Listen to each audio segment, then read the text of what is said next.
Сәлем достар, бүгін жасалатын тағамның аты мясо по-тайски. Үй жағдайында дайындалатын түрін көрсететін боламын. Өте мұқият қарап отырыңыздар. Видеом ұнаса лайк басып тіркеліп алыңыздар. Мені жоғалтып алмау үшін. Ал бастаймыз. Етті аламыз. Кез келген ет болады. Ол сиырдың еті бола ма, жылқының еті бола ма, бола береді. Мынандай сіңірлерін алып тастаймыз. Нақты еті бар жер керек. Мына етті мынандай алып төрпіштелеп турап аламыз. Мынандай алып жіңішкелеп. Осындай алып турап аламыз төрпіштелеп.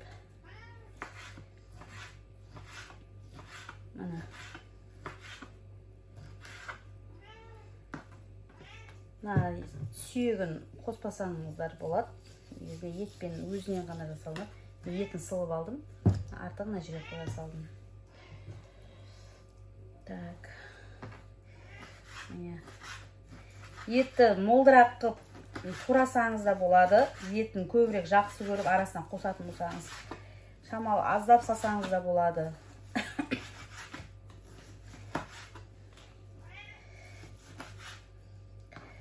Мінекей мынандай жіңішкелеп, ұзыншалап турап алдым.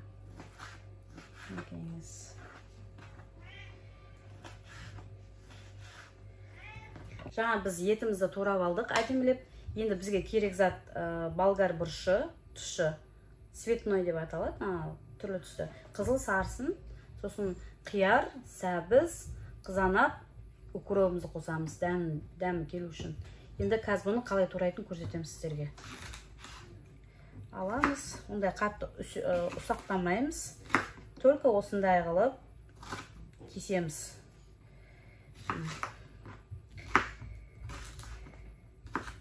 Осылай кесіп аламыз бәрін. Мінекейіңіз.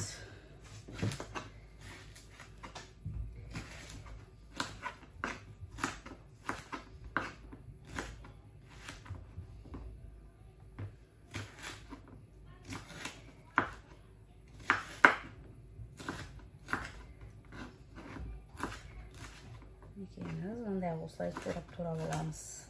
Ұзыншалап, қатты қиқаламаймыз.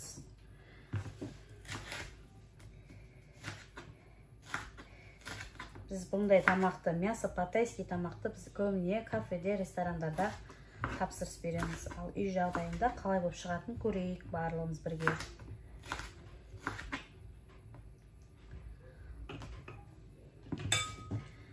Қиярды арнайы мынандай ерек тісі бар, осындай жаңа турайтын нарезка, осымен тураймыз. Чтоб мынауымыз әдемі болып шығу үшін қиярымыз. Мінекейіз. Мынандай ерек әдемі болып жатыр.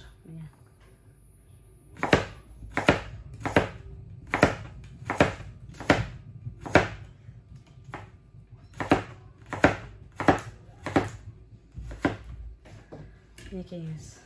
Одан кейін сәбізді арнайы осы нарезкамен кесіп аламын, чтобы әдемі болсын. Несі?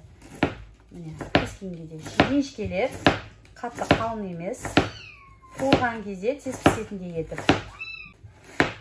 Сәбізімізді осылай әдемілеп кесіп аламыз. Просто тамағымызға әдемі сән беріп тұру үшін осындай нарезкамен кескен кеңес беремін. Қызанағымызды алдық. Бұны өте қатты майдаламаймыз. Осылай үшбұрыштап жай ғана турап қоямыз. Жаңа болгар бұрышын, сәбізімізді, қиярымызды турап мен аға салып қойдым. Қазір бірінші алдымен осыларды етті қуырып аламыз. Қазір мен көрсетемін қалай қуыратын.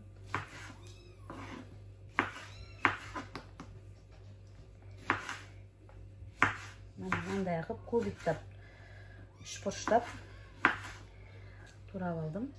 Енді ненінде чеснокты да етіп тураласақ та болады, или чеснок езетімен де есек те болады. Маған осылай оңайырақ сияқты. Мынада қатты майдалап жүргенмен.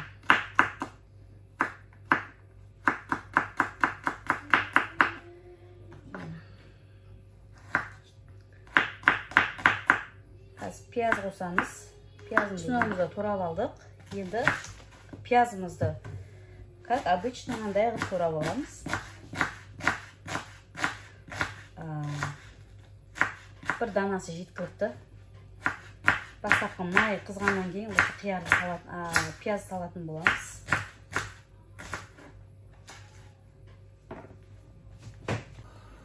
Мана майды құйып жатырмын.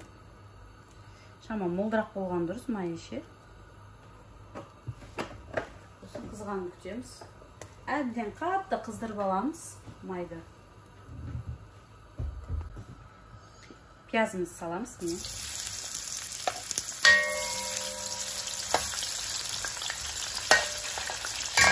Астын қатты отқа қоямын. Кішкене пиязымыз қызарғанша үйтіп қуырамыз.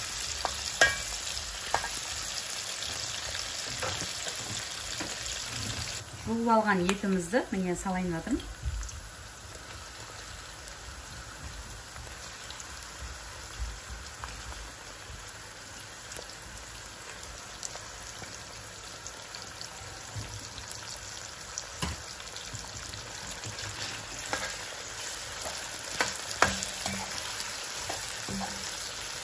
Қуырып аламыз, қызартып.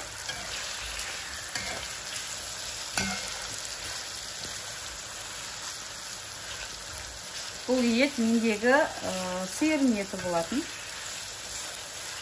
Любой еттен жасай беруге болады. Түйенің еті ет салғанмайды ешқандай да.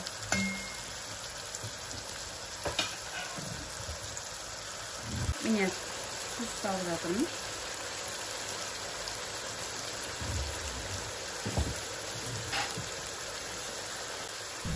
Бір су оладым.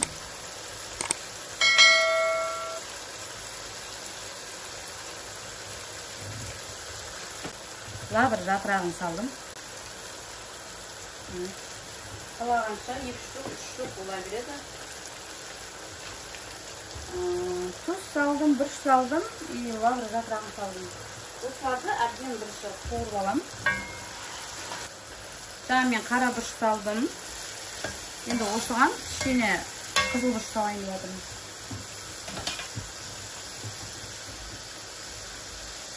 Жаңа келу үшін.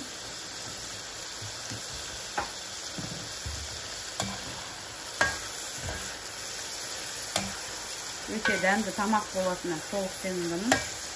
Видеоны аяғына дейін көріп тұрыңыздар.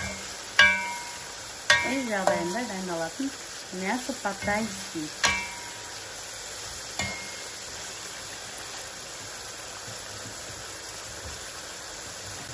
Турап алған сарымсағымызды саламыз міне.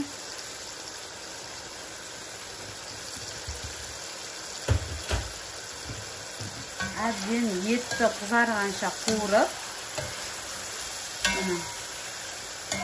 қызарып алғанша қуырамыз.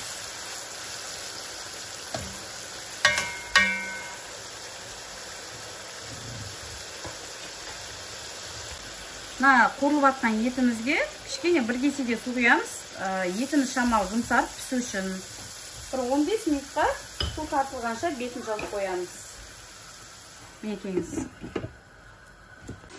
Міне жаңа етіміз қуырылып жатыр.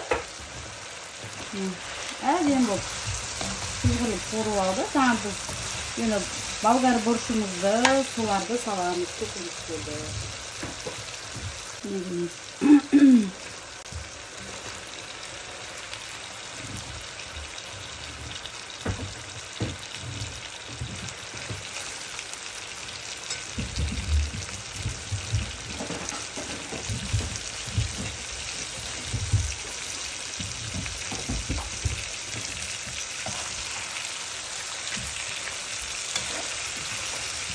Әбден қуырып аламыз осыларды. Кішкене не болғанша, кеңсе сәбізіміз, болгарымыз.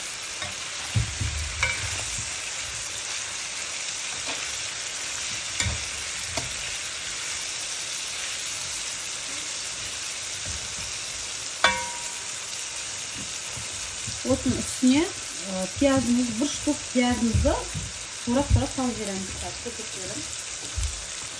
Мына Piyazımızды осылай турап алдым. Крупный қылып.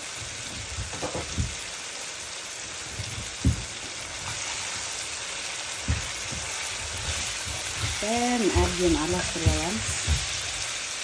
Қуырып.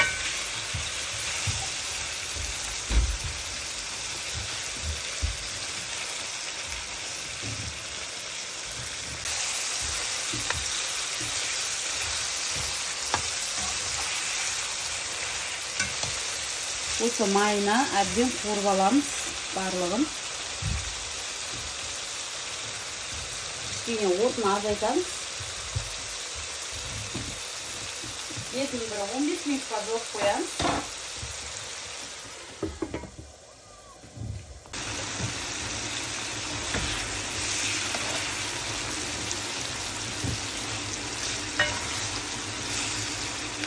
Енді осыған кішкене ғана соя қоямыз.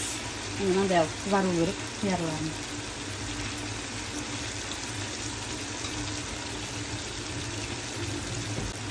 Екі қасық соя құйдық.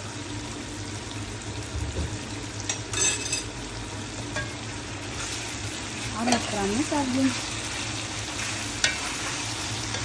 Тамам дәмін беру үшін.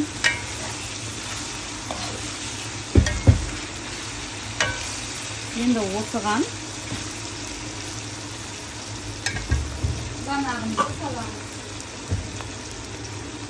жаңағымызды саламыз.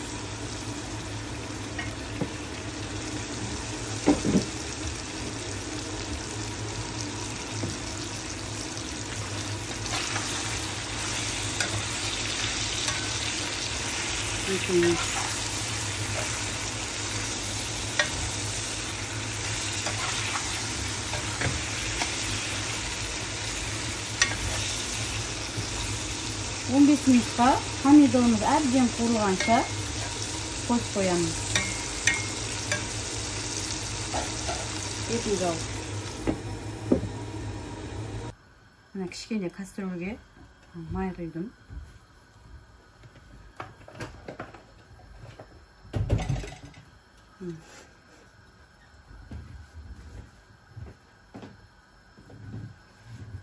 Осыған мына кішкене немді қостық. Кукуруз. Оған кішкене горох қостым. Овощной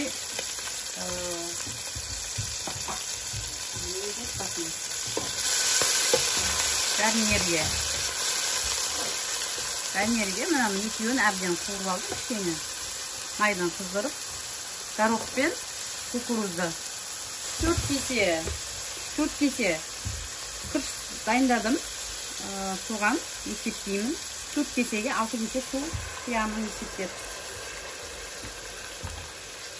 Осы жаңағы мына су қайнап жатыр. Соған кішкене тұз қосамыз. Тұзымыз кем болып қалмау керек. Жаңағы мясо-паттайский тамағымыздың гарнирін дайындап жатырмыз. Овощной риспен, күрішпен және горох, кукурузбен араластырып. Осы суға мына горохымызды, күрішімізді салып жатырмын.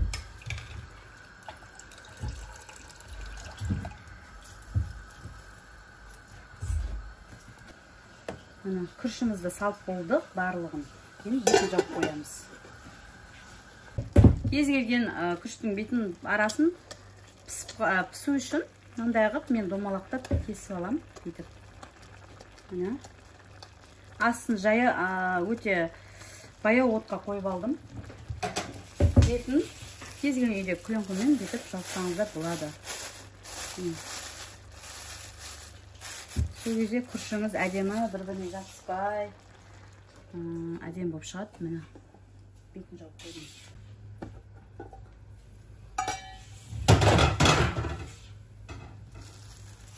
Мінекейіңіз, күрішім пісті. Әдемі болып тұру үшін. Дайын тамағымыз. Қазір тарелкаға салып көрсетем. Қалған